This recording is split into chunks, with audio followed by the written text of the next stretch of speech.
Samantala na aresto ng babaeng tumangay sa 3 linggong gulang na sanggol na anak ng kanyang kapwa tindera sa Maynila. Para sa karagdag detalye, may live report si Jay Sabali. Jay?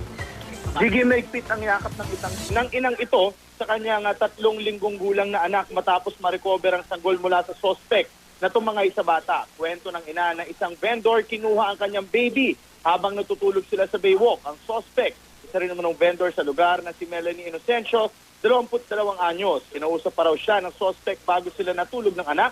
1:00 na madaling araw kanina. May kasama raw itong matandang lalaki.